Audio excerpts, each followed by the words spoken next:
Mabra ma madaraka magikungurwo kaunti-ini itiganite maabitha thirikari na atongoria aria marutite ndumiriri ciao matitirithitie ciĩgiĩ ũgitĩri macukuru-ini guku magikomithia ngero iria iratungirio arutwo cukuru-ini wa Utumishi Girls Senior School. County Commissioner aria ni warugamiriri a thirikari nene kaunti-ini moete mweke ucio gukomithia wagi wa mitugo uria ukoretwo ukionekana na arutwo amwe uria uracangira ngero macukuru-ini. Tafadhali wazazi, hao ni watoto wetu. Kana watoto wetu mueleze ya kwamba hawana nafasi ya kushiriki katika maendeleo ya Kenya iwapo wataendelea kufanya uharibifu katika shule.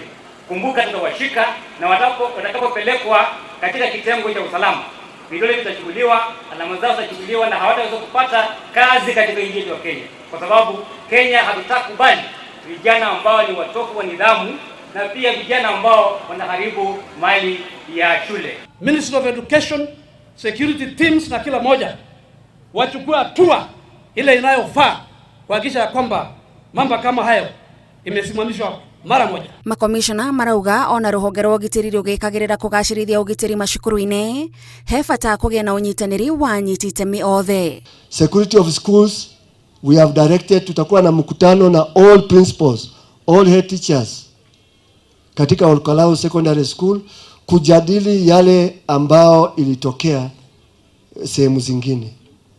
Shule zetu lazima zikuwe na usalama, na usalama inaanza na shule yenyewe, alafu wale wengine ambao wanahusika. Ndio nasema wazazi tuko na jukumu, tusiachie walimu peke yake. Wazazi tuko na jukumu ya kuongea na watoto wetu, na wazazi tusikue na tabia ya kutetea watoto wetu.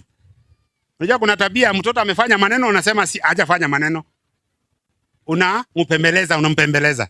Na waomba wazazi tushirikiane, tufanye kazi pamoja. Mumeona kwa hiyo hotuba, mada ya hiyo hotuba ni kwamba elimu, ujuzi wa siku sijazo. Sasa watoto tutakuwa nao siku zijazo, watakuwa namna gani kama ni wa kusoma shule?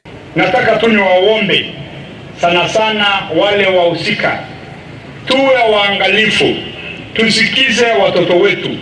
Unapoona kuna ishara fulani, ni mzuri uchukue hatua mara moja. O kaunti irefanga kuringana na ugwati uria umenyetheire kumwe magicungiririo kuhinga macukuru maria mari na wagagu. Leo nikikuja hapa Gatuanyanga,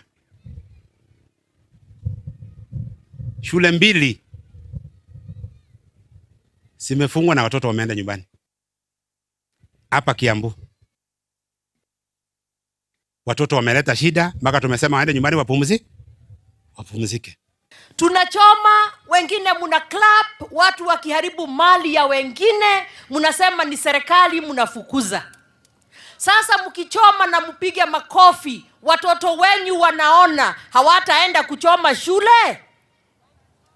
Si watachoma? Watoto wanaona zenye tunafanya kama wazazi na wanarudia, wanaenda wanafanya pale.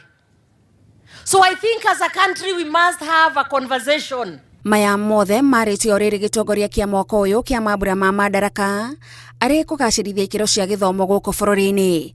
Ngiribotera Inooro TV, Njĩtagwo Gathoni Wanjihia.